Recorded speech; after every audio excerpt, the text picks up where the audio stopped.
అన్ని వర్గాల ప్రజలు సంయమనం పాటించి శాంతి భద్రతల పరిరక్షణకు సహకరించాలని రామగుండం పోలీస్ కమిషనర్ శ్రీనివాసరావు మంచిర్యాల జిల్లా జన్నారంలోని అటవీ శాఖ అతిథి గృహంలో స్థానిక ఆదివాసీ నాయకులతో చర్చలు జరిపి వారిని ఆవేశానికి గురకావద్దని సూచించారు.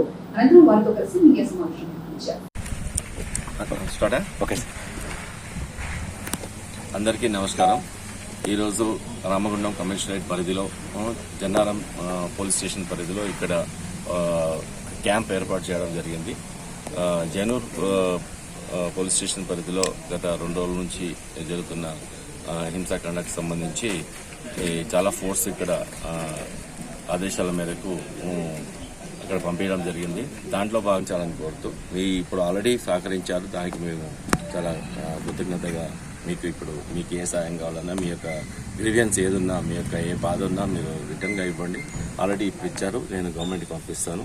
దాంట్లో కూడా ఆ కేసులో కూడా ఎవరైతే నిందితులు ఉన్నారో ఆల్రెడీ అరెస్ట్ చేయడం జరిగింది. దాని తర్వాత ఇన్వెస్టిగేషన్ కూడా ఫాస్ట్ ట్రాక్లో జరిపి ఫాస్ట్ ట్రాక్ కోర్టులో ఫాస్ట్గా చేయడానికి అన్ని నిర్ణయాలు తీసుకోవడం హైదరాబాద్ లెవెల్లో జరుగుతుంది. Please like and share, subscribe to BCN Telugu News. Please like, share and subscribe to BCN Telugu News.